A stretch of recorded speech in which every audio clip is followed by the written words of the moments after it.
Travelers on the Omnibus occasionally touches on mature subject matter with mature language. As such, the audience discretion is advised.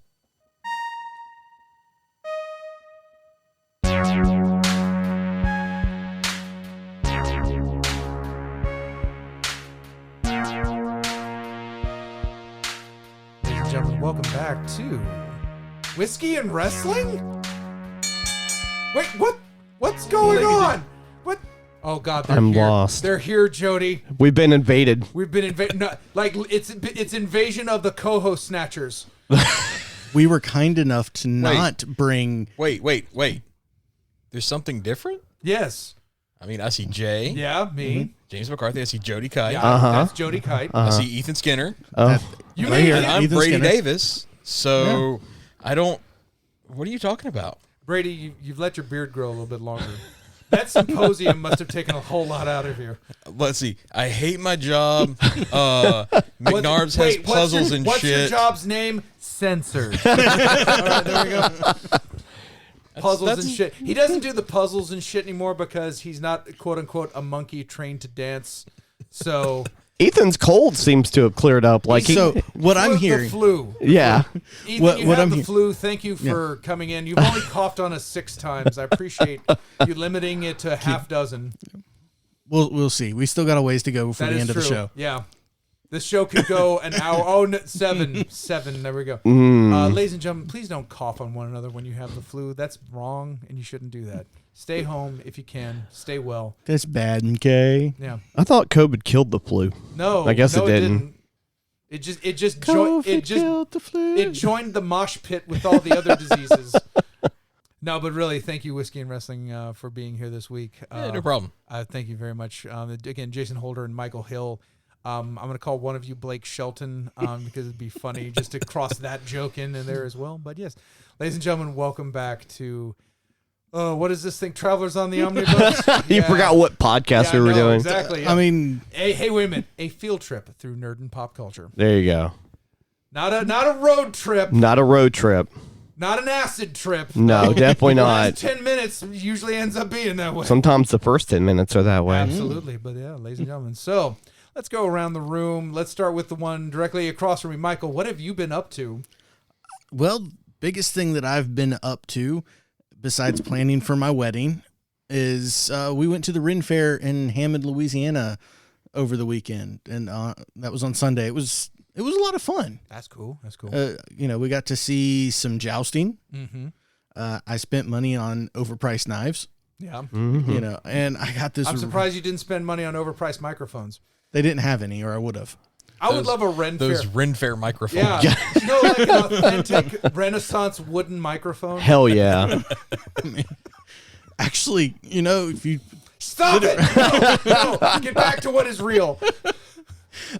picked up this really cool, and this is going to come into what we talk about later, but picked up a really cool little dice, would you call this a cabinet? Dice cabinet, dice tray. I Dice say box. I would go with case. Yeah. Mm-hmm. Case, box. Nice little wooden box there. Yeah, it's got a little built-in dice tower and 3 little segments so you can keep some minis, keep your dice off to one side. Do you happen to know the vendor that sold you that? Do you know the name of him? No, I don't remember it off the top of my head. Because I'm gonna say this right now. Like, that is my favorite is the wood burning of the Death Star with the Star Destroyer in front of it. I think Yeah, that's pretty absolutely pimp. beautiful.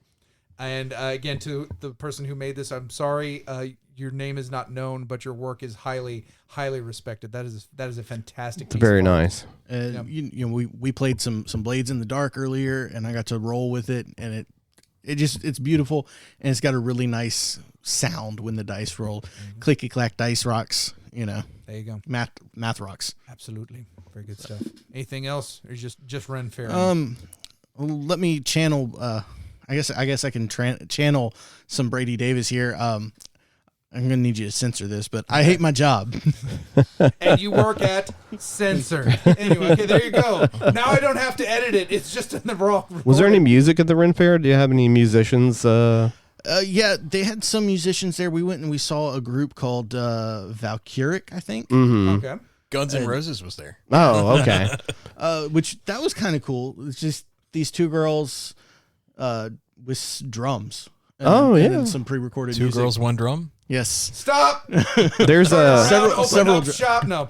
there's a Ren Faire band, a Renaissance Fair band from a few years back called the Poxy Bogards. They're pretty good. So if you want to like check them out, they're interesting and entertaining. And there's also like Drunken Blades, I think is another one that's really good. That's cool. Yeah. We got to see a show by a guy called Jacques the Whipper. He's French and he does whip tricks. Oh, nice. My fiance Caitlin absolutely loved that. She follows him on TikTok and all that. Is there any fire breathing going on? If your Yes, fiance there is really into watching a dude whip things, Mm-hmm. you might want to have some conversations before that marriage happens. Yeah. Or make sure Are you are assuming that those conversations haven't happened? There you go. I would say, as just a point of advice, make sure that you're watching Devo videos Yes. because that's going to be you in a bucket. There you go. We're going to go back to the old guard for the next one. Jody, what have you been up to? A couple of things, actually. So I got to hang out with my buddy Nick and a few friends over the weekend, mainly Saturday. Instead of coming up to the shop like we normally do, we decided to get day drunk. And there were many drinks mixed. I mixed one I'll talk about in a minute, but I had something my buddy Sean made. It's called a chocolate cake shot. And yes, very interesting. I can't remember the two liquors involved. There were 2 liquors involved and a lemon. And exactly, right? I've had a birthday cake shot before that had lemon in it, and I did not taste the lemon. This there's is something to this. This is it's like I want to say it was like an amaretto liqueur and something else. And it sort of had like the flavoring of it already, but then when you put the lemon with the sugar on it on your tongue, it tasted just like fucking chocolate cake. It blew my mind. But it's all alcohol, so also like had a little bit of a burn to it, but in the stomach kind of burn, not in the throat kind of burn. And then I made a drink. I like doing that every once in a while. I like trying to come up with a nice little mixture. I got like we're gonna call it second tier vodka because I can't remember the name of the brand, but it was not. So no Goose, no Smirnoff. Amaretto and vodka. That's amaretto and vodka. That makes sense. Yeah, so it was like mid tier. So yeah, no Taka, but like a couple steps above that. And I used watermelon vodka, not watermelon, but melon schnapps to Kruper, which thankfully they still make schnapps. They're pretty good. And 7-Up. And if you mix that well enough, it tastes like a green apple Jolly Rancher. Nice. Even though you have 2 watermelon things and 7-Up, somehow it comes out as a green apple Jolly Rancher. That's pretty tasty. Artificial flavors be artificial. That's very true. That's very true. And on the heels of our last episode, I watched a stop motion animation feature on Netflix, Missing Link. Oh, okay. Which is, I want to say, by one of the many studios that we talked about. I can't remember which one, if it was Henry Selick or if it was one of the other ones, but it was okay. It wasn't great. I think we kind of like glassed over mediocre to subpar stop motion just because of not the actual animation itself, but the story was kind of like I could have take it or leave it kind of situation or whatever. I'm not going to go into the plot because it's not really it's not really that important, but it was all right. It was all right. I give it a 3 out of 5. 3 out of 5, which would be a 6 out of 10, which starts making it sound less cool. Mm-hmm. So we just keep it at 3 out of 5. Mm-hmm. There you go. Jason, my old friend, we've been friends 22 years. Our friendship is old enough to drink. Yes. Yes. Yeah, I can feel that. Jesus Christ, I'm old, and so am I. So there you go. Yeah. Shut up, both of you. You're venerable. Is a different. Mm-hmm. You have a different stat block. Mm-hmm. It's just that mean I'm sitting over here and I'm the let me see if I can. I'm the little baby. Little baby. Yeah, take out the It's L. whittle. One thing I forgot to mention, That's why you're Ethan. I got to try something called Not Your Father's root beer. That stuff's really good. It was delicious in a dangerous kind of way. Yes. Alcoholic root beer. Very good. Yeah, there's also a Not Your Father's Mountain Dew. Oh, okay. Really? Which is pretty tasty. Which is weird. I've tried the root beer, but I've never seen the Mountain Dew. And it's weird because that stuff was set up Mountain Dew was a mixer for, I think, with whiskey, right? Yeah. Yeah. So. Or was it moonshine? Moonshine. Thank you. Yeah. But anyway, back to the old friending. Old friend, what have you been up to? So, almost as old as our friendship, there's this little game. It's not a little one, but yeah. From an indie developer. So independent. Like, literally the most unindependent developer there is. Some of you may have heard of it. I wouldn't expect too many in the audience to know. It's from this little company it's out in California. They've made several games, but honestly, most of them they're passable. No one knows what the name of it is. This joke is taking as long as Tony Khan to tell a story. So it's not even halfway there yet. Right. It's kind of like this game. Yeah. Tony Khan would take the entirety of your friendship to tell that story. Yeah. So Tuesday, World of Warcraft, again, like I said, little small game. Yeah. You probably don't know what it is. They launched their 9th expansion. Well, the pre-patch for the 9th expansion, Dragonflight, which seems...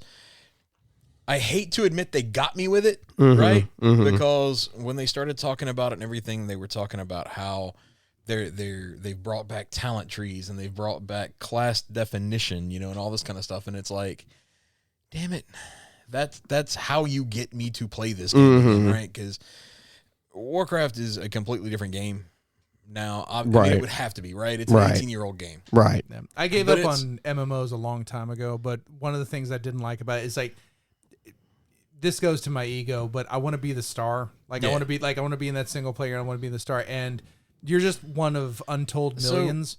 And just real quick, when you also then take away like talent trees and uniqueness, you literally are one of untold millions. Yeah, I mean, when they did away with all the unique stuff in Warcraft, you are literally a dude in the world, right?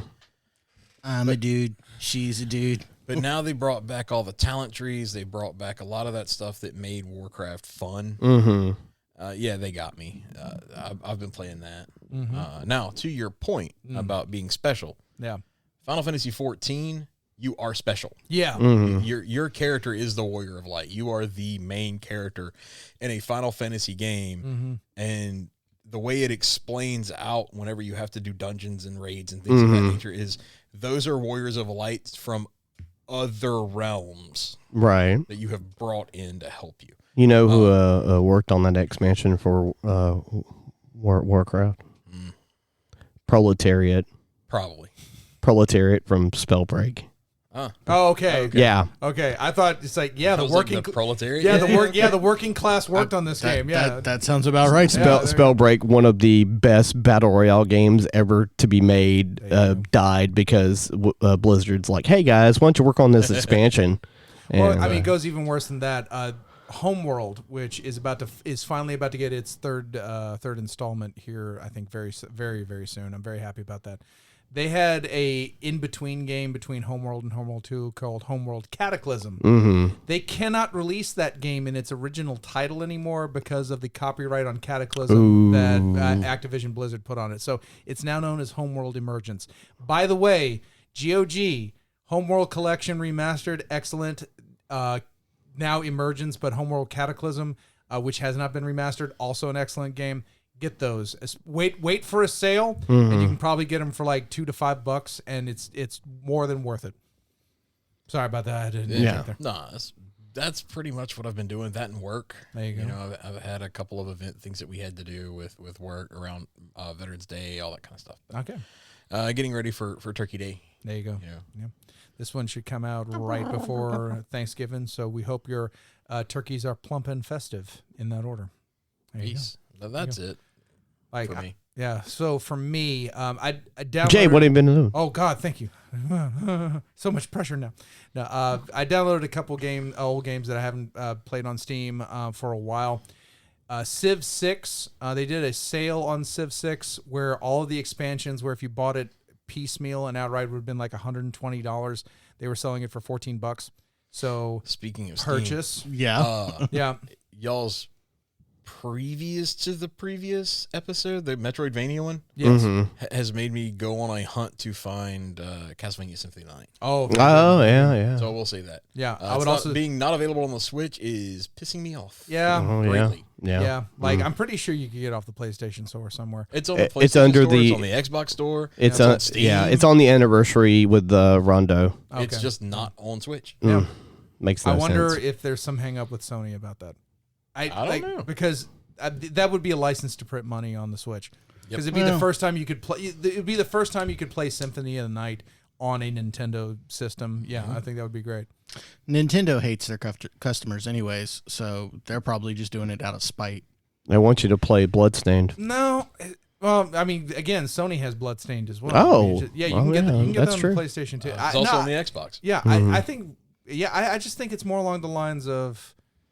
Yeah, I don't see Nintendo turning down money, like at 100% turning down money. Now, making it harder for people who want to celebrate the game by doing third-party stuff, yeah, 100% Nintendo. But the actual having a product that would not cost them, dump the file onto a server, set up the purchase link, you're good to go. Is Ocarina of Time available to be purchased on the Switch as of this moment in time? Kind of. It is a part. It's one of the games listed in the Nintendo 64 expansion pack. It's the $50 a year, or is it $60? I think it's $60. The $60 a year online bundle. You can play it on a live service, but you can't download it. Yeah. Nintendo hates their customers. No, Nintendo loves money. It just so happens that it comes out as them hating their customers. Because I'll say this right now. Those two things are very much mutually exclusive. It doesn't matter what company you are. If you love money, you hate your customers. Yeah. There you go. So there you go. But so I got that, and then I re-downloaded Elite Dangerous because I've been wanting to play a joystick fighter game for a while, so I'm very happy about that. And I downloaded one other thing, and SoCal 6 for my PC because that's the one where I have the Season Pass 2 on, so I have all the fighters on that. Nice. So been digging, getting back into those as well. Been advancing a little bit more with ActRaiser Renaissance. I've gotten more accustomed to the tower battle parts of the games, but it's still kind of a jolt away from what I'd like to be playing with ActRaiser. But again, that's just me. Again, if you like tower defense, they've added this whole awesome tower defense to a platforming and city management game. So there you go. Because why not? Add another genre. Why not? Yeah, extending playability, offering something else more. I get that. It's the reason why it's not called ActRaiser Remastered. It's ActRaiser Renaissance. So they're adding some new stuff. I can get behind that as far as that goes. It's just it's not. It's probably, if not the bottom tier, in my bottom tiers of video games in general. Yeah. So that's pretty much me. So there you go. What a absolutely boring week. Which is, as I've gotten older, I prefer boring to exciting. Yeah, absolutely, no doubt. So, ladies and gentlemen, thank you for joining us as passengers on the omnibus. If you would like to tell your friends to join and become passengers themselves, they can by listening to the podcast on Spotify, Apple, Google, and Anchor. Saga. If I can get us on Stitcher, it's Sagas. And then we should go out from there. Or Sagsa. Sags is shit. You know, that's us. Saga. Well, not us, not y'all. Sorry, me. I'm a Saga shit. There we go. Where else can they get in touch with us, Joe? They can directly message us on Spotify. As well as taking part in our polls and questions of episodes. And we also have our email, Travelers on the Omnibus. It's Travelers1L on the Omnibus @gmail.com. We're also on Twitter at Traveler Omnibus. No blue check mark because I love my Starbucks too much. I can't get away from that Starbucks. So well, that's on pause now, anyways. So is it? Yeah, I'm not surprised. They temporarily paused signing up for new ones because everybody and their mother was like, "This is a great way to troll everything." Yeah, and they did. Yeah. Eli Lilly's stock went way down. They lost like $20 billion. Hell yeah. Jesus. Hell yeah. Well, somebody got the thing and tweeted out, we here at Eli Lilly are making insulin free, and tanked their stock. I love it. Nintendo of US posted a picture of Mario flipping off everybody. Like you do. Mario, you know what? I'm okay with that because that was Charles Martinet fucking broke in there, and so it's like I'll show them fucking Chris Pratt as my fucking voice. God damn it! Verified. There we go. But boom, verified. It's me. Fuck you. It's like, and one of the reasons why you want to email us is feedback. You have feedback, and now, ladies and gentlemen, for the first time ever, a Travelers exclusive live passenger feedback from one. Michael Hill. Michael, you brought up a very good point to us. Please elaborate. I was listening to your episode last week, stop motion animation, and who doesn't enjoy stop motion? Where was Robot Chicken?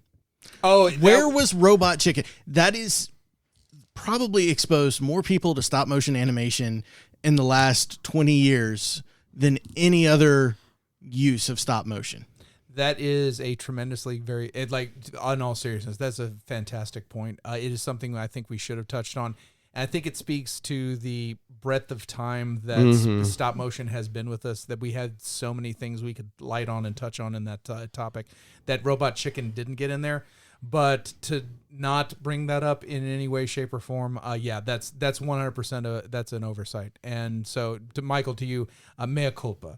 I was highly impressed with the mention of Gumby. Personally. Gumby, them bringing Gumby in. Well, it was very impressive. That was more of a rib on me trying to segue into Jay's talking about Will Benton's. It comes off that way, but no, I loved it. If it wasn't, I love it worked. Yeah, it worked. If it wasn't the first stop motion I dealt with, it was one of the first. We didn't mention Penny from Pee Wee's. Like we mentioned Marge. That's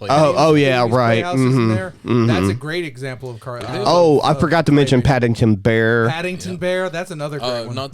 Also, if we're talking about Robot Chicken. There's Moral Oral that was right. Adult Swim, all that kind of stuff.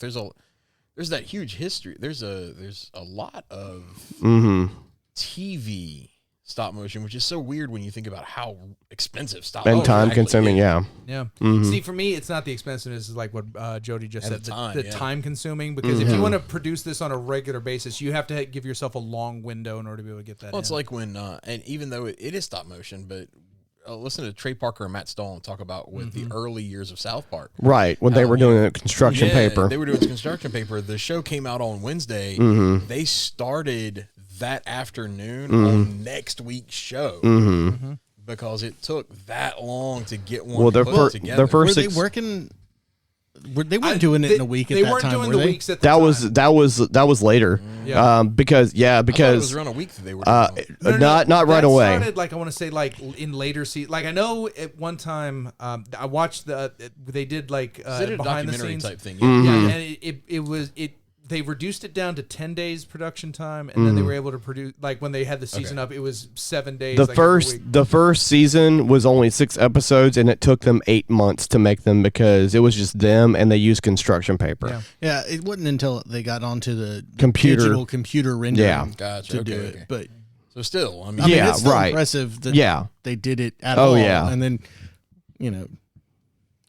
But no, Michael, that's one of the reasons why I love it when people listen and actually ask back 100%. And put in some feedback to us, because it allows us to again kind of go on the topic a little bit more and kind of notice things that we may not have necessarily noticed in there.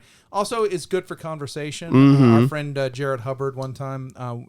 That was actually one of my favorite feedbacks, because when he mentioned about Star Wars and what are the quality of the Star Wars films, and are we kind of blinded maybe by rose-colored glasses on that? Right. I think it brings up more of the topic in a way that is, I think, very constructive. And I just I like the idea. It may have gone forever that Robot Chicken may not have even been mentioned on the show.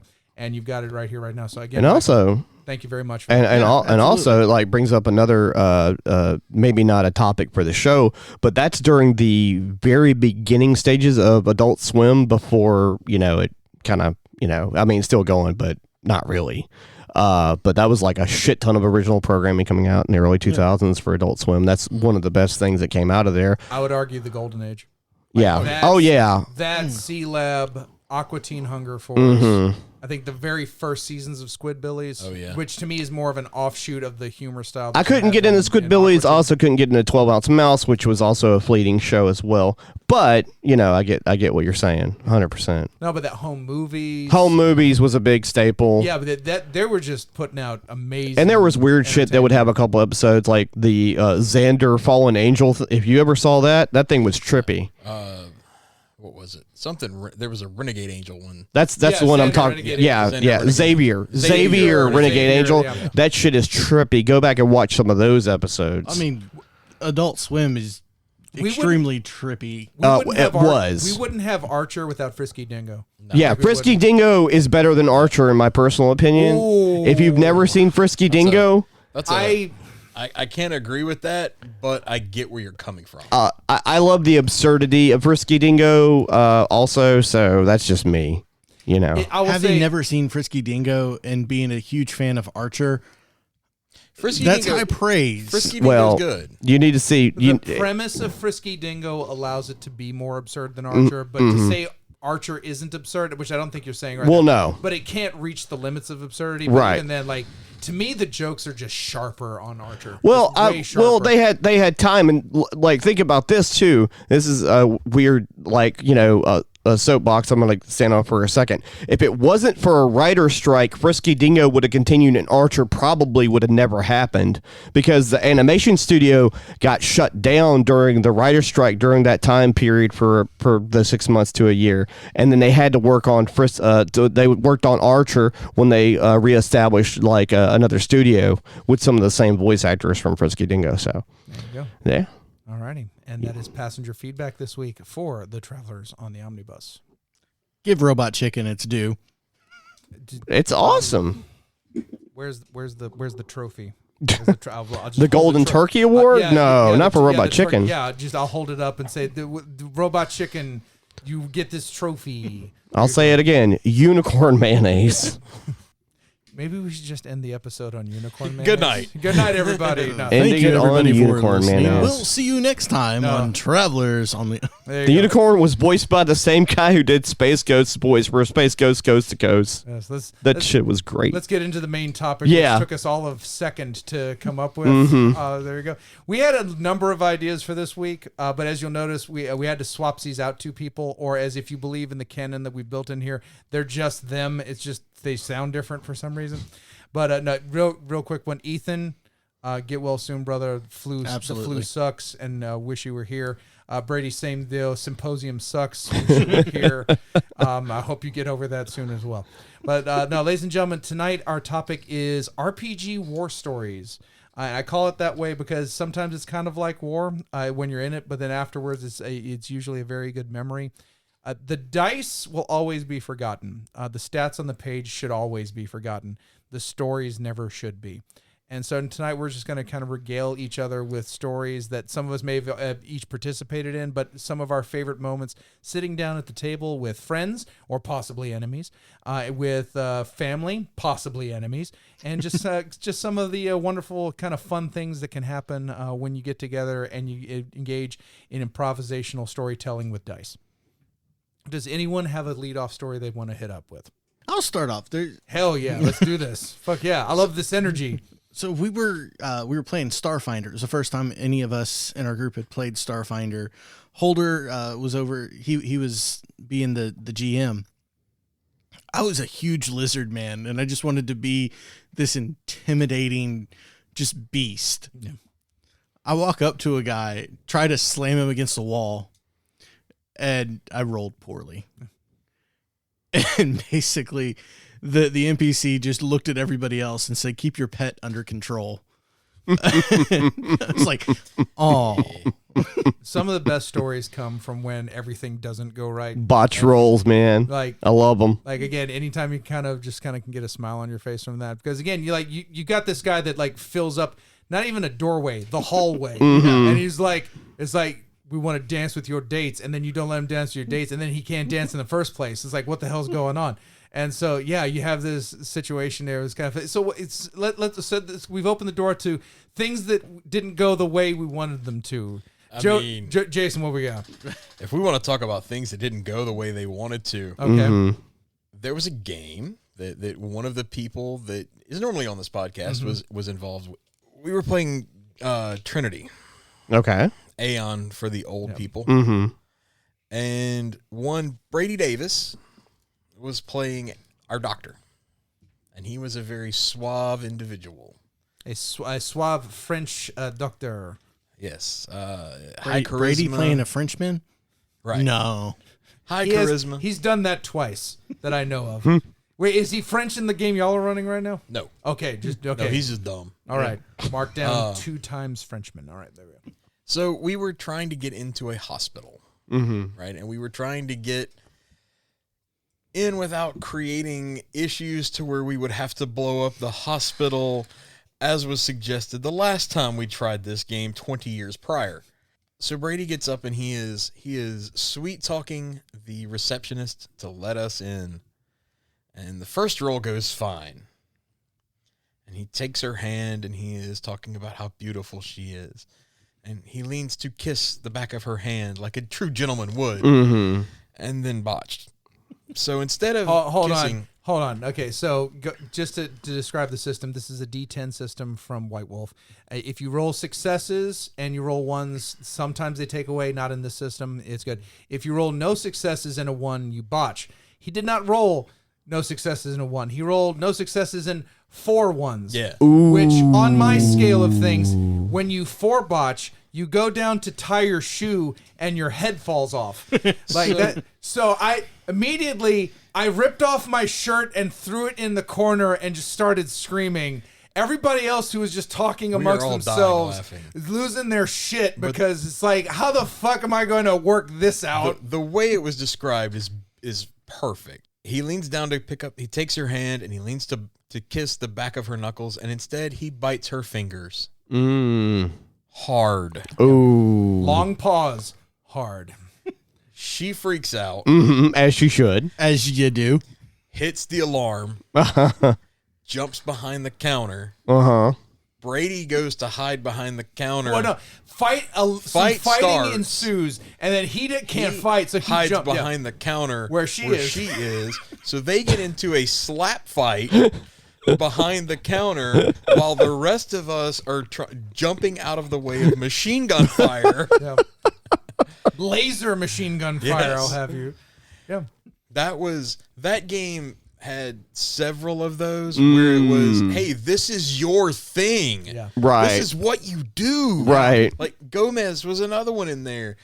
Gomez I want to take so Gomez it plays a Norsa, so South American revolutionary, things like that, and he's trying to go amongst his people, champion of the downtrodden, all these things, and he's gonna rouse their spirits and like get them to like work with us and like this is how it's gonna work, and he botches. It wasn't a 4 botch. I think it was like just a 2 botch. Yeah. He started a riot. It's like he rouses everyone's spirits and like a full-on riot ensues, and so they're all rioting against the team, and so the team's got to jump immediately on the spaceship and take off. And I'm like, how the fuck do I rewrite this section of that? No, you gotta cross that off. Done there.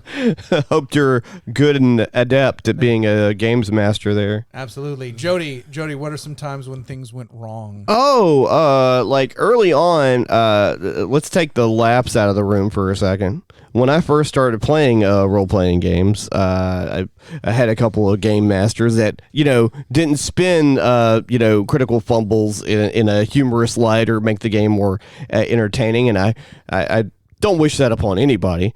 So we were playing one of the first sessions of D&D I ever played, and we were attempting to talk to the king, and botched a roll, and the whole party died. Nice. In a diplomacy check. So that was fun, right? That what did you say? What did anyone say there? What doesn't matter. It doesn't really matter. It a little bit does, but no, I get what you mean. Right. So, yeah. Tales of a bad game master. Oh, yeah. let's not have a podcast about that because it'll get like negative listens. I'm sure. That's actually let's just immediately segue into that. So bad game mastering stories. Okay. Like either you were the bad game master or you were the victim of a bad game master. This one comes from afar. This person shall not be named, but he was representing a local shop. I'll let you figure out the name of it. At a local convention, I will let you figure out that as well. And there is something to be said for an adversarial game master. If you want it to be more like a game than, say, a role play, then having that person plan these things and then the team trying to be there, I will say there's some validity to come with that if everybody's coming in with that approach. But, and especially with children, don't take that approach. Like, I'm not saying go easy on them, don't do anything, but you got to have this notion of these are children. They need to learn how they kind of need to like take baby steps in this. They're not ready for just like, it's like you show up and a dragon appears. Oh, it eats you. You're dead. Bye. You know, so what's even worse is when the game master doesn't know what he's doing. So I'm observing this game, and the person who was running this game is talking with everyone, and one of the older, like I think he was like maybe 14, 15. He says, "I put the candle out by, you know, like he does the thing where like he takes his 2 fingers, puts it out on the candle, and you know, okay, that's cool." He rolled fire damage for that child. Rolled a 6. They were a wizard. They didn't have 6 hit points, so they put him in death saves. That's fucking stupid.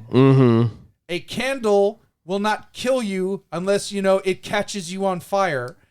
How bad did he roll to put out this candle? No, just right. It's a nice little like story thing. Boom. Okay. It's like what he likes to do. Then someone who was trying to keep him from dying also fell into death saves. I'm not even sure at that, because at that point my brain had gone completely blanche white with pure rage. And then upon killing this entire team of children, he stood up in the hallway of this convention hall screaming, "Total party kill! Yeah!" Why? It can be funny as a joke setup to beat up a bunch of kids. See, It's Always Sunny in Philadelphia. But that's a joke setup and not real life. If you're taking credit as an adult, beating up on children, right? Stop living. Die right there, please. No. Even taking out the adult versus kids, that kind of thing.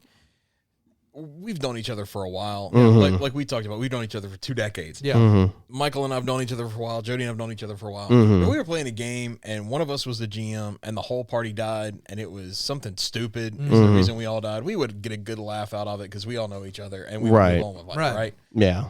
From the stories I've heard of this game, this is, hey, I am representing something. Right. Running this game, and the people that were running with him were not people that he knew. They were not experienced gamers as a whole. Right. This was like pre-gen characters. We're gonna run this stuff. Here's your, oh, you want to be a cleric? Here's a cleric. You want to be a fighter? Here's a fighter. Right. Type thing.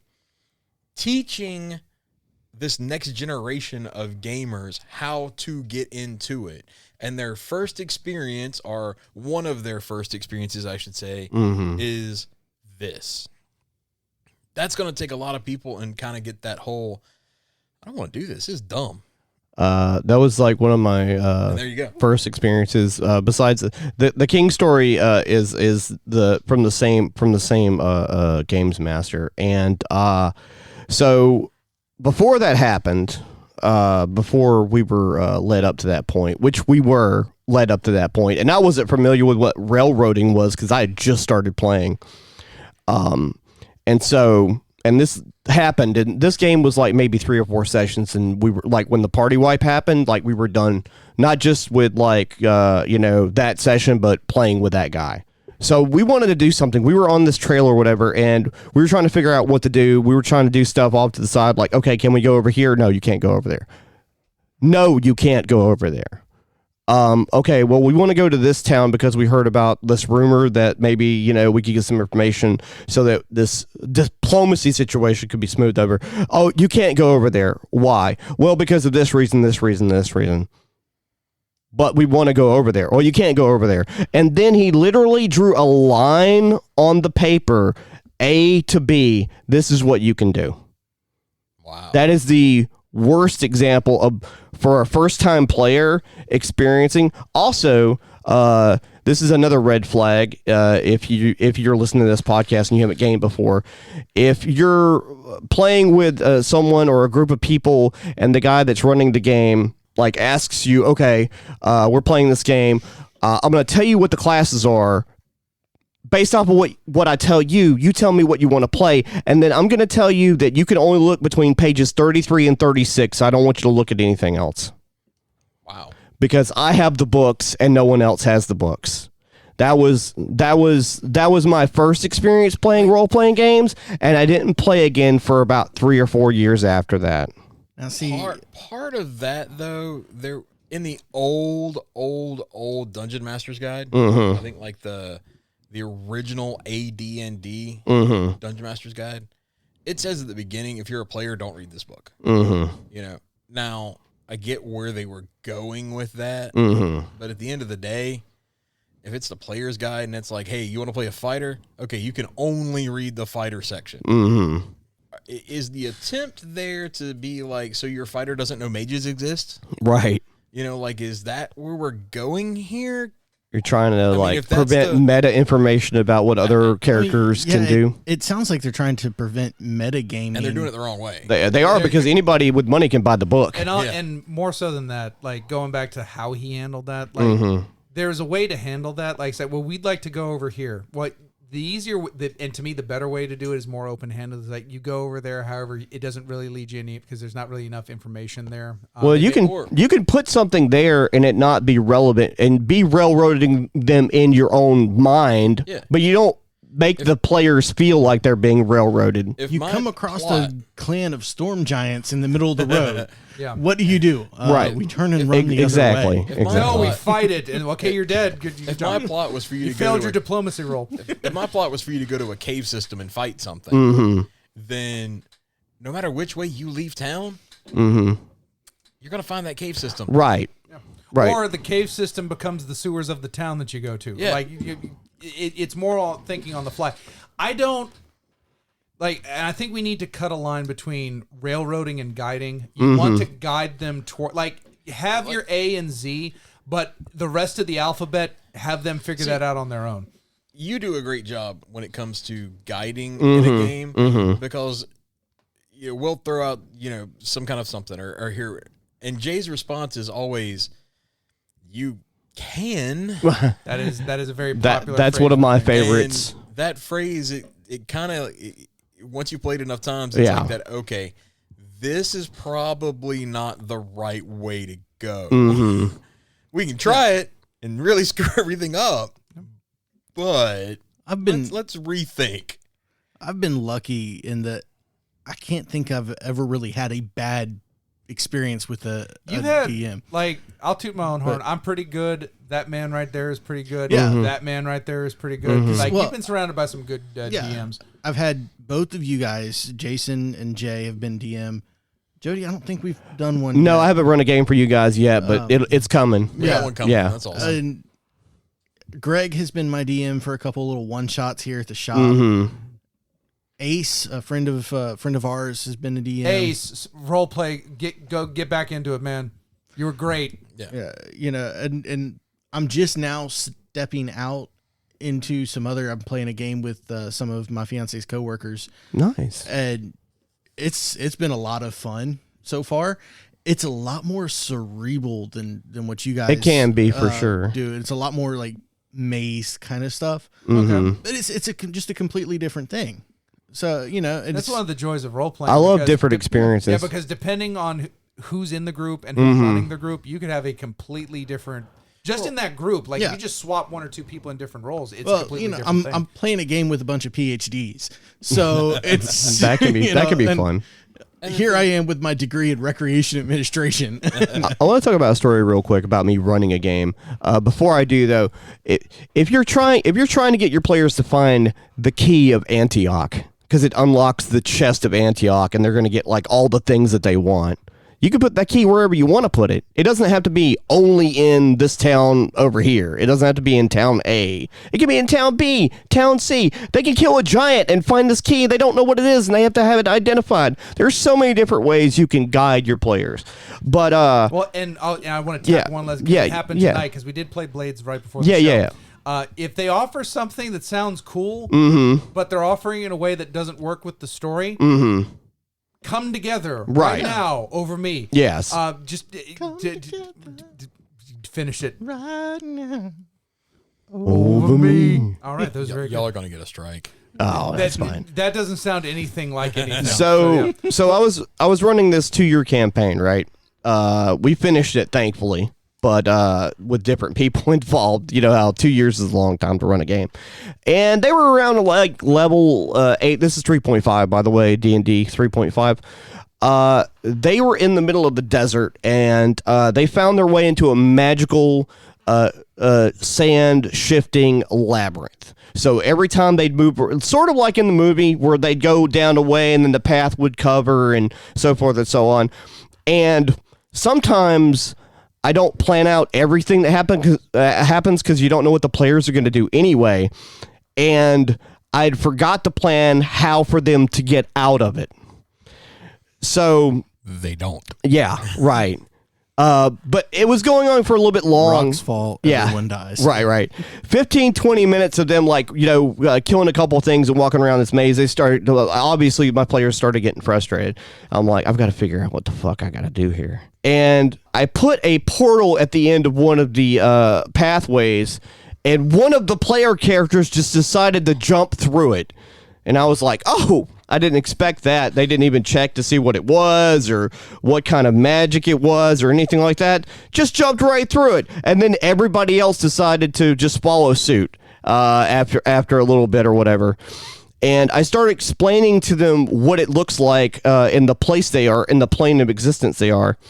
And I'm like, okay, it looks sort of like, when Frodo puts the ring on, it's all like misty and everything is distorted.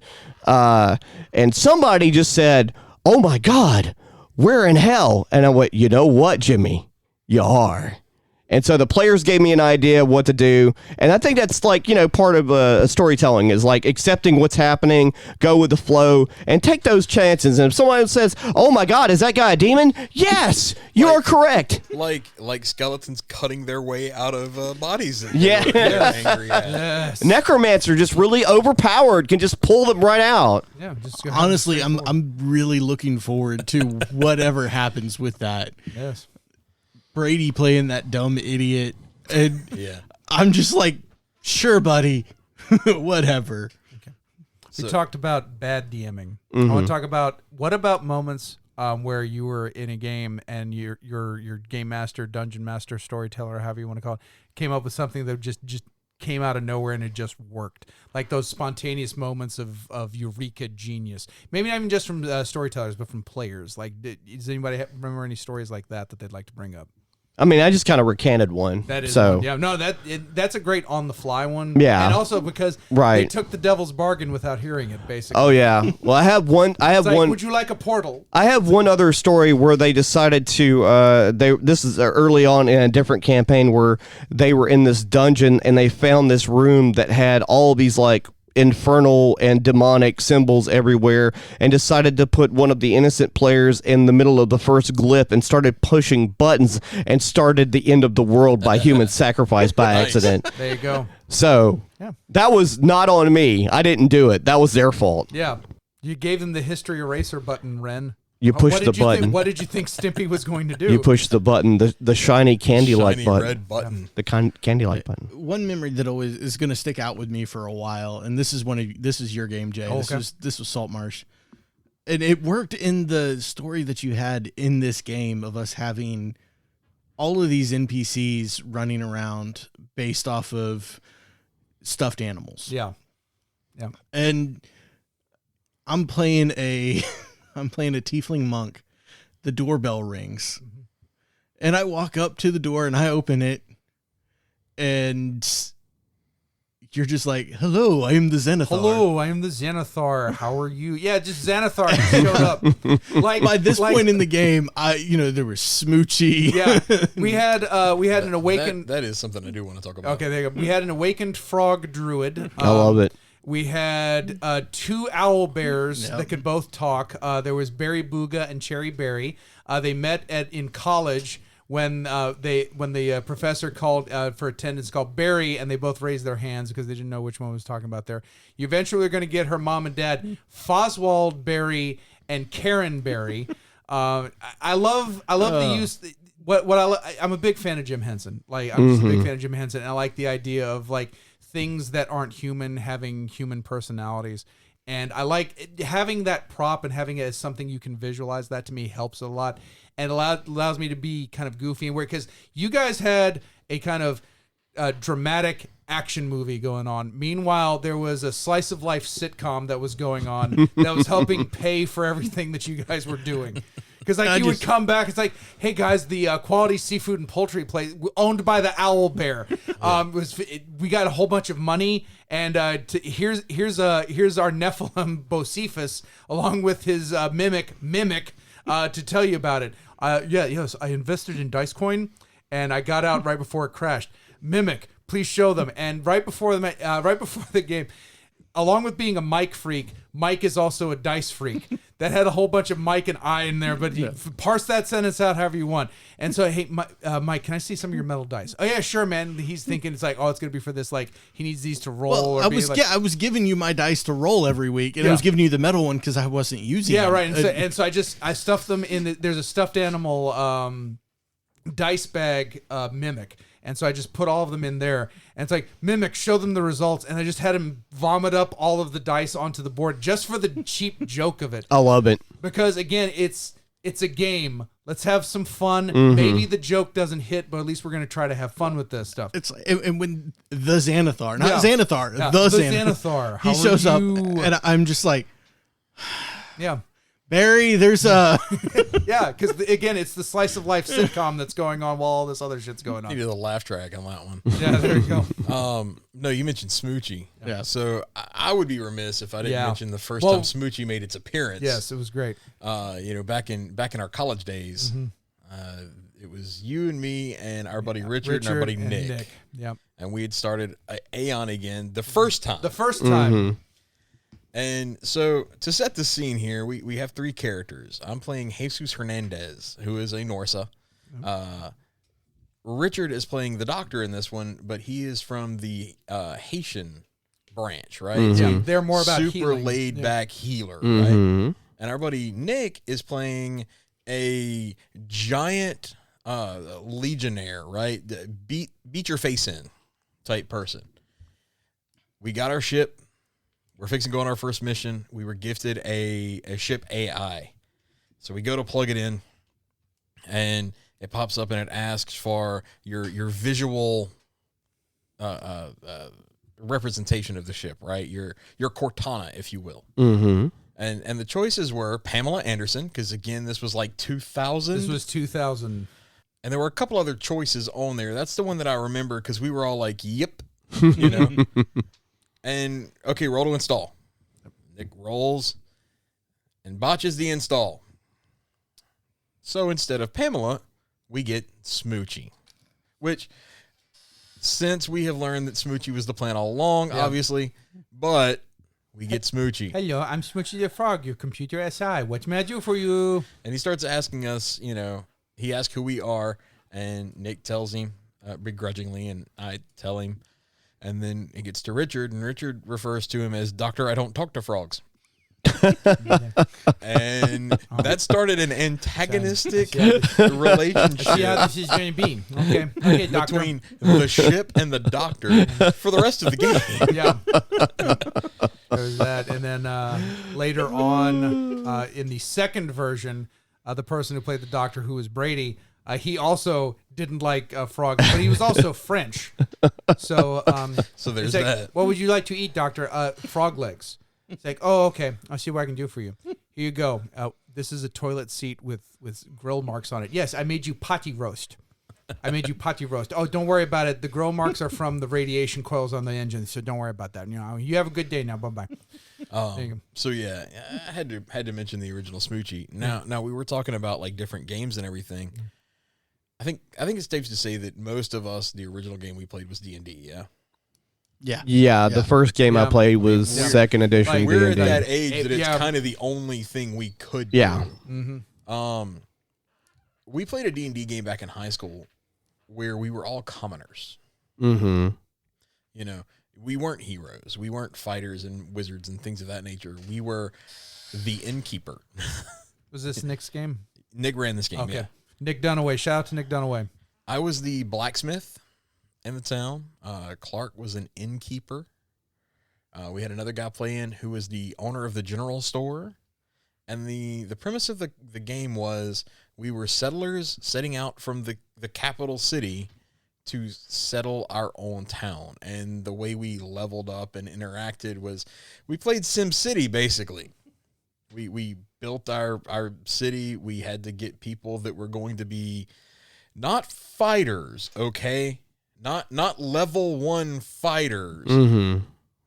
We got warriors, which are level 0 adepts, to be the city guard. We were raided by goblins, like 5 of them, and nearly lost our town to 5 goblins. But it was one of those experiences, yeah, because you sit down to play D&D or any RPG, you're the hero. Mm-hmm. I mean, when you read through the D&D books, it talks about how 7% of the population is an actual classed character, right? When you start playing Blades in the Dark, you're part of a crew. You are a special little boy or little girl in this world, right? We weren't. We were the checkout dude at Walmart, right? And it just kind of stuck out as a really cool game and a really cool experience. It's not something I'd want to do for years. Right, of course. I'm a level 34 innkeeper, Well, one thing I like, there's certain systems, you get certain different kind of like experiences out of. For example, like that D&D game you're talking about, where you're like you're not special, and you're not an adventurer, which is actually like a very rare thing in the world of D&D. In Vampire the Masquerade, you're not special, really.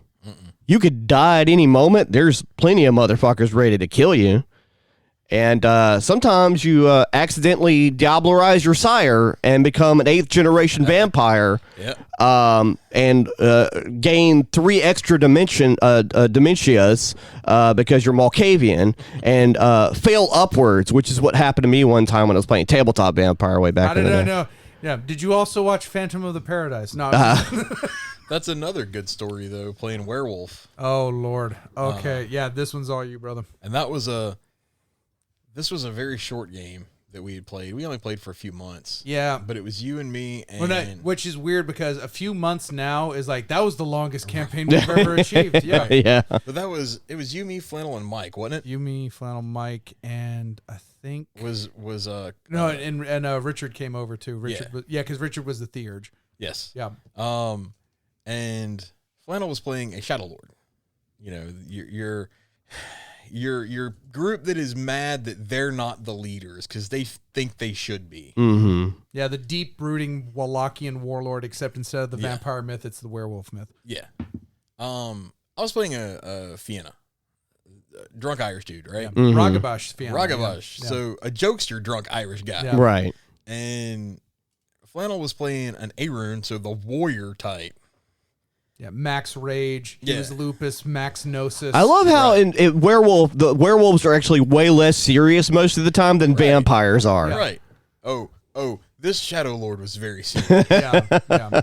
And he decided that he was the leader of our little group. Okay. Fine, I don't care. Until I got challenged. And after the challenge, Fianna have an ability called Baylor's Gaze. Mm-hmm. Which, if you use it on somebody, it incites them to fight, unless they botch. If they botch, did they botch, Jason? They fox frenzy, which they run away. Mm-hmm. Yeah, I was gonna come out good in this deal either way because I'm a Ragabash and the big A-rune's beating me up. It's not gonna look good for you on your honor side of things. Yeah. Mark Marrow versus Sable situation. Yeah, but he botched, so he ran away from me instead. Ooh. Yeah. Now this was like the second game. No. Game was this the one, first game? Sir. This was the first one. game. Hell yeah. We had no extra anything because in Werewolf you have to do stuff. Yeah, you have to work for it. Rank up. We had nothing. By the rules of the game, if you Fox Renzi, you lose glory. Oh. He lost glory, which dropped him below the requirements for rank 1. He dropped from rank 1 to rank 0. So he dropped to rank 0, which is a cub. Which means everybody was more powerful than him. Everybody was higher on the totem pole. Yeah. So this guy who decided that he was going to be I'm going to run everything. Ooh. Boom. Man, did he hate his life right then? Yeah. Well, no. Unbeknownst to me, he had done his character sheet, which again, it's White Wolf, so it's dots on a page, so it's all Scantron. He did his character sheet in pen. Yeah. So we couldn't erase the dots, so he had to cross them out with a pen.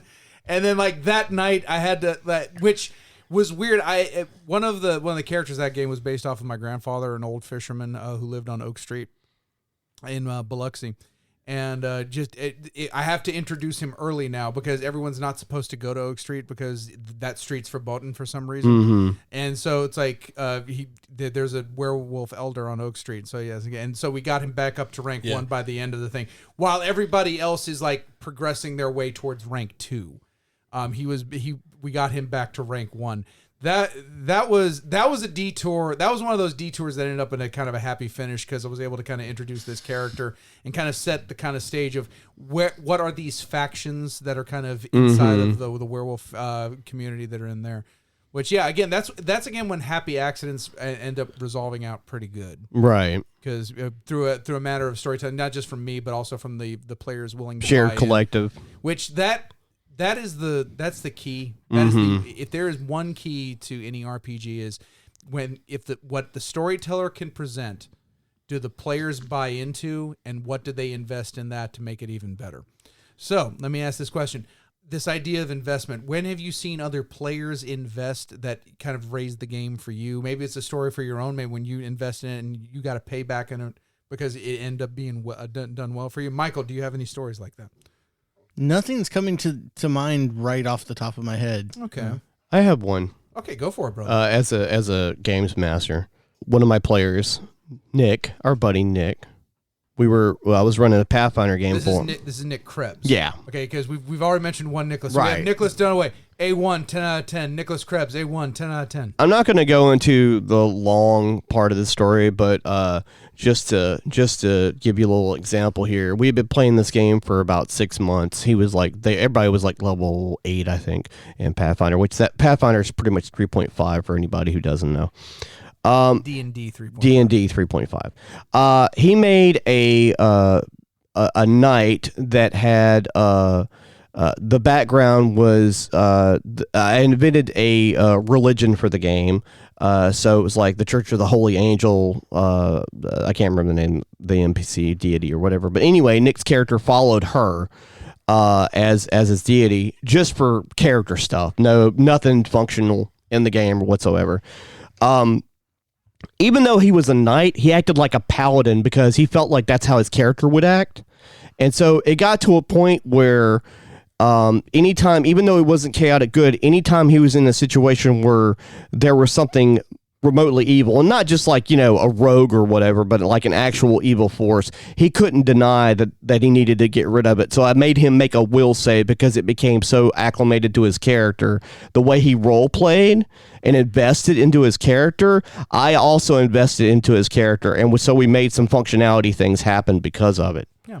And that strengthens the overall story you're telling. That's and cool. Immersion. That's cool. Yeah. That's absolutely cool.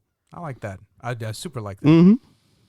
Trying to think. I can mention one in the Star Wars game that we played, and it's from a levity point really, but Jay's running Star Trek. Star Trek, yeah. So Jay's running a Star Trek game for a couple of friends of his. That was a unique setting because I had 6 players in that game, 3 of which are heavy into Star Trek lore, and 3 are very not heavy into Star Trek lore. Like, so Brady and I both, I watched Next Generation when I was a kid, right? But as far as being into Star Trek, I'm not. Yeah, it was Brady you wasn't and either. Brady and Josh Shivers, our friend Josh Shivers. Yeah. That was the 3 on there. None of us are really into Star Trek. And then you had Greg, who's very into Star Trek. Yeah, and, Rocco Alan Rocco and his wife Rachel Rocco. Yeah. If you want to talk about old friendships, those are going back. We're almost with Alan 25 years and with Rachel almost 30 years. Yeah, so they're very heavily involved in Star Trek. And I made a Klingon doctor. Klingon country doctor. Oh. Yeah. And Brady was a Jimbro Vulcan.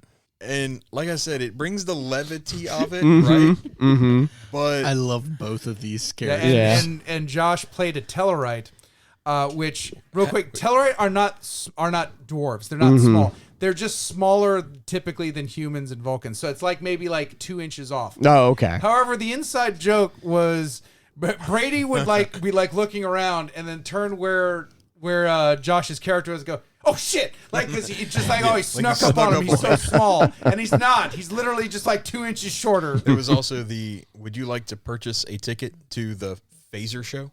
Yeah. You know, Jimbro Vulcan, right? Yeah. But it created these buy-in moments, even though we didn't really know a whole lot on the setting, a whole lot of what was going on there. The characters themselves, Brady's actions, my actions, Josh's responses to oh shit, you know, all of that really just tied in the game, right, and made it enjoyable in something that ordinarily probably wouldn't have been, just from lack of interest in the setting. Right. Yeah, the game ended up being like this kind of half homage. Like, it was Star Trek original series stories told with people in the next generation, like as far as the technology level and stuff like that. So I was going for a very kind of homage, respectful thing. That was for my friends who were invested in Star Trek. And then for my friends who weren't invested in Star Trek, we put it on effectively what the Lower Decks is right now. It's kind of a ragtag bunch. Like one of the Galaxy Quest. Yeah, well, not so much. Not to the level of humor. More like Star Trek Lower Decks in the fact that it's still happening in Star Trek. There's still some serious stuff going on, but it's done with this kind of humor in the fact that none of us expect to succeed. One of their adversaries in one session literally called their ship an island of misfit toys. Yeah. And because this idea that it was just basically, it's like the throwaway ship of the fleet. Greg was a disgraced captain. Yeah. No, Greg was a disgraced security officer because he was a Bajoran who had religious beliefs. The last campaign of the series, he wasn't able to attend to, which was sad because I had actually set up stuff in there because let me see if Jody, if you can pick it. They went to the 4th star of the obviously the 4th planet under the star Aldebaran. Okay. You know what I'm talking about? I think right so. Yes. I think so. Yeah, I brought the Cthulhu mythos into Star Trek. And so, that where Dim Carcosa is the 4th star of the planet. Well, the 3rd star of the planet, or the 3rd planet of the star Aldebaran, is Aldebaran 3. That's where Aldebaran whiskey is made, which is actually a thing in Star Trek lore. Scotty gets drunk on it, and Captain Picard, it's the episode where Picard and Scotty was the guest, goes, oh, Aldebaran whiskey, and he's able to just chug it down and everything's fine. It's like, oh, okay. And so there was these little pieces of homage to like the old series and the new series that were kind of in there, but in that one it was full on Cthulhu mythos, right? Because I wanted to celebrate the fact that we are talking about things that are inside of Star Trek can, like, if you go back to the original series, there are a lot of times where they are faced with something that is actually pure cosmic horror. Oh, yeah. And I would say that Star Trek is the answer to that notion because it's the idea that there is nothing unknowable, only unknown. There is nothing that the human race cannot accomplish as long as we put our differences aside and work together. There's nothing that, even these things that should be beyond the ken of our knowledge, we will eventually know them, understand them, be able to conquer them. And that to me is the heart of good Star Trek, is knowledge and seeking that out. So welcome to Travelers on the Star Trek podcast. Yeah. Always look out for the guy named Flanagan. Yeah, if he's got a red shirt, run. Dun dun dun. No. Unless it's next gen. Unless it's next gen, then you hug those people until they get. Yeah, it's the yellow shirts that get it in next gen. The engineers kept getting nuked all the time. There, it was horrible. No, Denise Crosby. Rip Yar. Yeah. But Playboy. yeah. To me, that's just that's stuff that you can explain. And again, it's because you guys invested in that avenue of it. So I get to pay off with that and get to throw that, and then it comes back to me. Like there's all these good things that happen when you have this collaborative effort that's coming in from a storytelling game. Yeah, because conversely, Mm-hmm. we did a vampire game once. Mm-hmm. We're going back to the realm of the bad, ladies and gentlemen. Yeah, Brady was in it. I was in it. 3 other people were in it. Yeah. Okay. 2 of those people had never played vampire before in their lives. Yeah. Right? Mm-hmm. One of them, we talked about what kind of character you wanted to play, picked out a character that fits that dude good, and he did a great job. Yes. Considering it was his first time playing vampire. I will Bubba Did an job, awesome job in this. The other 2, however, did not. One of them had never played before and acted like they had. Ooh. Basically. They kept wanting to do things that were completely out of character for what they were playing. Mm-hmm. The other one didn't want to do anything. Oh, yeah. And at one point this is the only time I've ever seen Jay do this. Mm-hmm. At one point in the game, one of them second time. Yeah. Yeah. Mm-hmm. Second time. One of them had to act on something for us to be able to survive realistically, and they wouldn't. So Jay had to, and it was, and here's the other part about it, and it was like if their character was adversarial to the rest of the party, that'd be one thing. But everybody's been working together, and all of a sudden, out of a clear blue fucking sky, I don't want to do this one thing. This is where we're going to stop not working with this is where we're going to not work with the party. I don't want to do this one thing. Keep going. Jay had to come down from Game Master Mountain. Yeah. And role play this player's character so that we could progress. Yeah. So when I say conversely, like this guy enjoyed the story. He enjoyed the world. And he put things effort, in. He put it in, and then and I interest see that, and and effort. okay, I want to pay that out to you. We talked a little bit about bad DMs and bad GMs earlier, but bad players are definitely a bad thing. Players can drag a game down just by their lonesome. Well, I mean, we also had a situation in college in our Aeon game again where we had somebody who was our femme fatale infiltration expert who the player. And again, I want to stress this because he called it coming down from GM Mountain, which is the term I use for it. The GM should never have to do that. No. Unless someone is acting so contra to what they actually should be doing. Like if they are literally taking the absolute opposite or not taking an action due to opposite beliefs from what their character has. So the GM's got to, then you have to come down, and it's violative to the player's agency. It's one of the reasons why I don't like doing it. It's only happened for me twice. He's been there for both of them. And for me, I feel bad for doing it. But at the same time, you've locked up the story at a moment that is completely adversarial to the story. Characters can be adversarial to other characters.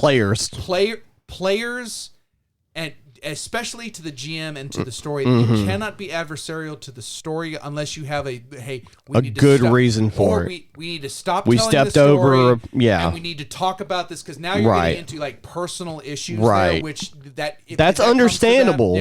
But what happened was not understandable. Yeah. No, well, what happened here was the character was created as kind of this femme fatale type thing, which was going to be the way in. She was our electrokinetic, right? So she was going to seduce a guard, take him to the broom closet, fade to black. Right. I got the key. Right. She wouldn't even do that. Like, her character is designed to do that. Right. And the player has a problem with it. And the player was okay with that when it was a hypothetical. Now, just to kind of broach this here. I do believe there should be an openness at character creation and throughout everything. If you ever feel uncomfortable with notions that what your character can be doing, right, that is one thing. Yeah, but also be open with the people around you, saying, like, before you start saying, "Oh, I'm okay with this. I'm okay with this. I'm okay with this." Then the instance happens, right, and now all of a sudden we're not okay. But with what that. also I don't want it to sound like I'm saying that that was a forced situation. No, it wasn't. No, It was not. no. There was no force. There was no force to the situation there. Be open, like Jay was saying. Be open with what you as a player are comfortable with from your character, right, from your fellow players, and from the game itself. Most of the games have a catch in there somewhere that says, "Hey, right." These games can move into some darker themes, some adult style themes. Check everything and make sure it's good. Right. Right? Yeah. But if you're being barely suggestive and not detailing anything, what's the issue? Exactly. And also, and just to kind of add on to that point, is being open to the others. Be open to somebody's insecurities, their foibles. They are literally be understanding. Yes, they are opening up to you that they have a problem with something. Do not just dismiss it. No, outright. definitely not. Definitely not. Do that. Don't- Definitely pay attention to what people are feeling. And Oh yeah, read the room in that situation. You never know Exactly. where somebody's had a bad Right, experience. where their past is taking them and things of that nature. I feel like that ties back into that original, the earlier comment about the experienced DM with all of the unexperienced players at a con. You can create a bad situation. Right. But ultimately, this is supposed to be about friends having fun. Right. At the end of the day. At the end of the day, there are ways that things can be said. There are ways that things can be done. Like we even offered this can all be done in a fade to black. Right. This can Yeah. all be No done details in required. No details We're not required. weird. Yeah. We're not weird. And there was a refusal on that part. Of as well. course. Yeah. So now what? Because you're our infiltration expert. This was the idea that you had. We're hosts. That was the other part. That was their idea. Right. Again, like, be true to yourself and be true to the people you're playing with, and the people playing with you. Listen and be attentive to that, and you can avoid a situation like that. Be honest. The key is to be honest in your character creation and be honest in your portrayal of the character. Yeah, don't be something you aren't gonna want to be, right? Right.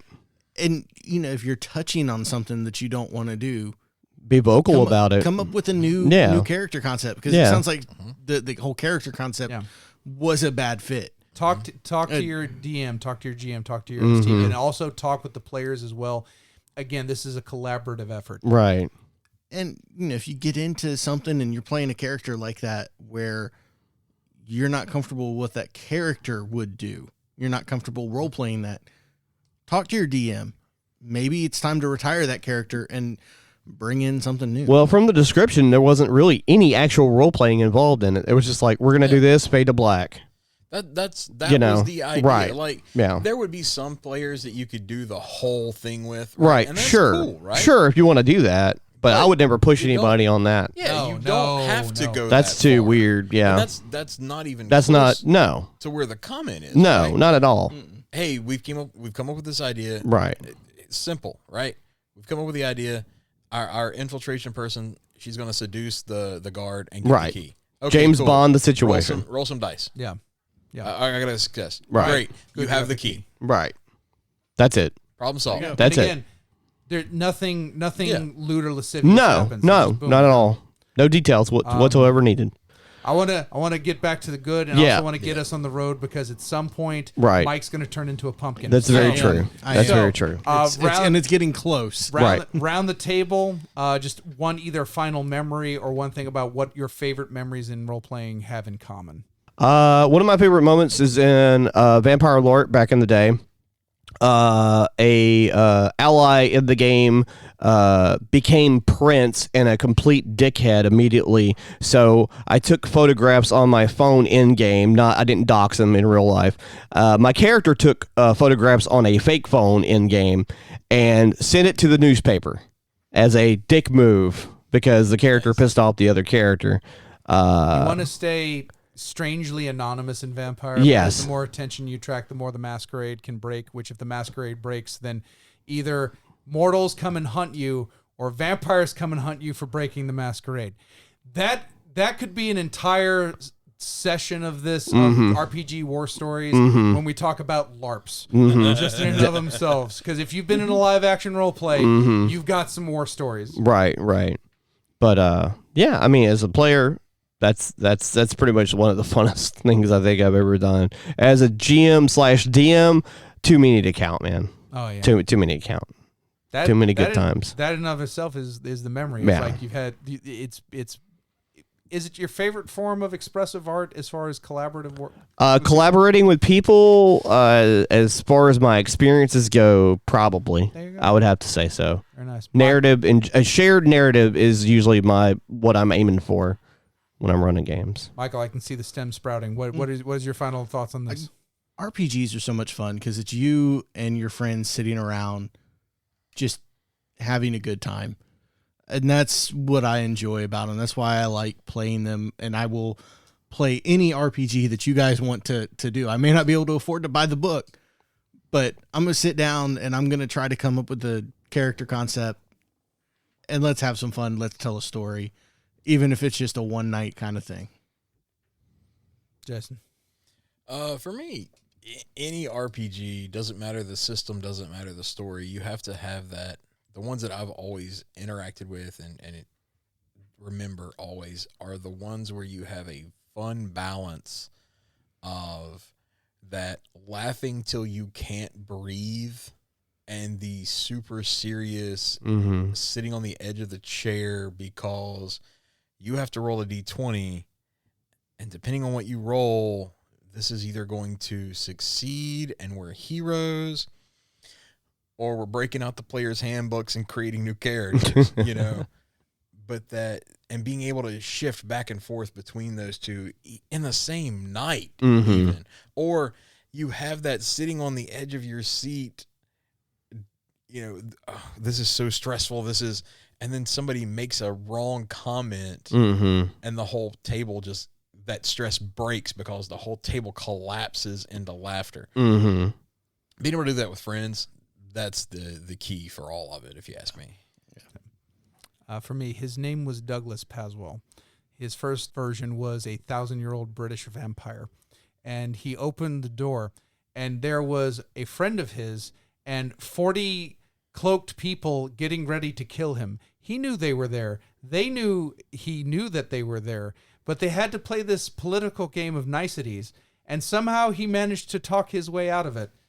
For me, it's the single greatest moment I ever got out of, and I was pissing blood. Not because, my character who was a vampire was not pissing blood because he was cool, calm, and collected. I was pissing blood.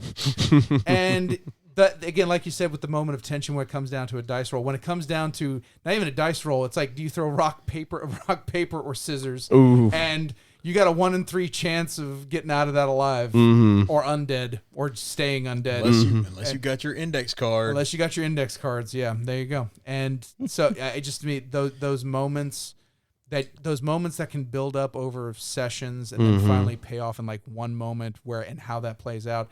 That to me is ultimately like the moments you want to look for, those like kind of superstar moments. And like, again, just kind of what everybody else said here, having those moments with people that you care about or share common interests. I even go so like, I don't want to say friends, though friends absolutely, but people who you may have never met before in your entire life. You come together at a convention, or you come together at your favorite local game shop, McNarv Gaming in Goshen, Mississippi. We'll get to the plug later. But when you can get and find those people and share those moments, like the comment I said was war stories, but it's just stories. It's things that you get to take with you because, like I said, back in the Supercast, at the end of the day, the only thing you're taking with you is the memories, and if they're good ones, goddamn, that's good, and it's the way it should be. I think that's a good way to wrap it up, Jay. Absolutely. Yep. Well, that's the way to wrap up the topic. Now, Jody, which one of these has to decide how to present Fearology? Jason Holder, tell us about whiskey and wrestling. Okay. So Fearology is a pot. I heard Fearology is a pot, and then I said Fearology is a pot roast. So Whiskey and Wrestling is just a show that me and Michael do every week, or most weeks. We're going to be off for the next couple due to holidays, all that kind of stuff. where we talk about the state of current wrestling and why do we still watch wrestling as a whole? Some weeks. It seems like some WWE's picked up. WWE's picked up. AEW has fallen off. There are weeks where we sit here and go, are we really doing this? You know, there are weeks where we sit down and we're like, how do we get an hour out of this? And somehow we do. Yeah. So, the next time we talk, Full Gear will have happened. I'm sure we'll cover it, even though it'll be a couple of weeks in the rear view at that Full point. Gear and I think and Survivor Series. So when we come back, those will be on the topic to talk about. We'll have a lot to discuss. I think we'll be able to cover an hour. Can't wait to hear it. Easily. But yeah, but that's what we do. Michael, tell us about Fearology. Yay! So Fearology is a pod. It's a pod, people. Fearology is a podcast hosted by one J.L. Kite, also known as Jody Kite, here from Travelers on the Omnibus. And he talks about his relationship and experiences with the horror genre, and also occasionally releases experiential musical. Yes. Did you just take experimental and exponential and combine them into a new word that means nothing? That's an Ethanism. Yes. Oh my God, you're in character. You have been role playing this entire time. Bow to me. Hey, Okay, no, you've gone to put. You would never say bow to me. It's what the story was about. I mean, what the topic was about, right? There you go. Absolutely. Yeah, no, dude, you've been live action role playing this entire time. Oh my God. Jay, tell us about Silence Your Cell Phones. Silence Your Cell Phones.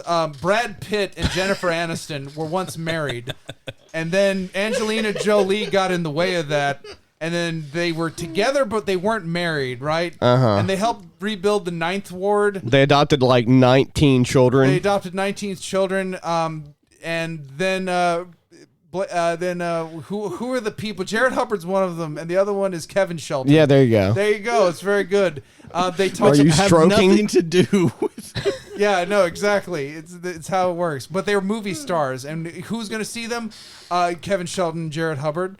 They're going to be come at you with their finest views on movies and television. I think Wednesday, when we're recording, they're actually on the YouTube live casting. I think that's fucking fantastic. But yeah, every Awesome Wednesday night. stuff. And also on the Spotify and the Anchor and all of the other podcasts that they put them on. But it's Silence Your Cell Phones. Again, cinephiles to the max. I was about to call him Jake Hubbard. What the hell? Jared and Good Kevin, job. you are now Jake Hubbard. Deal with this on your own time. Jake Hubbard and Blake Shelton. Jake There we Hubbard. go. No, just Jake Hubbard. Just Jake Hubbard. For the record, Whiskey and Wrestling did not bring any whiskey to this Travelers on the Omnibus We got that Chivas production. Regal. We got the Chivas from the Supercast. But you're about to get into a car, so no. No, that would be a bad thing. Don't drink and drive, Don't kids. drink and drive. I'd like to Don't take drink this and moment fly. to thank Greg Spanier from McNarb Gaming for this wonderful recording space. Yes, Thank you, absolutely. Greg. Thank you, Greg. Yeah, thanks, Greg. Yeah, McNarb who's Gaming. Yes. They have chess and shit. They have chess and shit. We'd like to shout out Big Dog Liquor. Oh, where we absolutely. get Oh, there most you go. of Go our for it. liquor here in Gaucher. Yeah. They have specials for military and old people. And you can even stack if you're an old military person. You can On stack Wednesdays. it on Wednesdays. So There you go. go check them out and tell them we sent you. Yeah, there you go. I'd also like to shout out here Kevin Gallo, Ronan Roosta, or as he tried to correct me a couple times. By the way, it's Ronan Roosta, not Rooster. So again, that's Ronan Rooster on Twitch, and Kevin Gallo on YouTube. Every Tuesday night, he is doing a Cyberpunk Red RPG with our friends from Silence Your Cell Phones. Also, our good friends Seth and Christopher Gomez. When Gomez can show up for it. Kevin, you know exactly what I'm talking about. Everybody else does too. In addition, they're about to begin a series of Poke Roll, which is the I believe the non-canon Pokemon role-playing game. Nice. They're going to be airing that every other Tuesday. Wow. So we're going to see that. WoW seemed very cynical. Just a touch. Just a touch, yeah, but no, it's going to be great. As the resident Ethan role player, I feel like I should react very excitedly for Hump the wall. Hump the wall. Pretend it's a hump the big wall. nest of wasps over there. Oh, there he goes. There he goes. This is wow. You're more Ethan than Ethan. If Rob Zombie were writing a song about you. On that note, No. I'm James McCarthy. I'm Jody Kite. Kevin, we'll get to your feedback next week. Yeah. Next time on Travelers on the Omnibus, Brady will know the truth. Dun dun dun.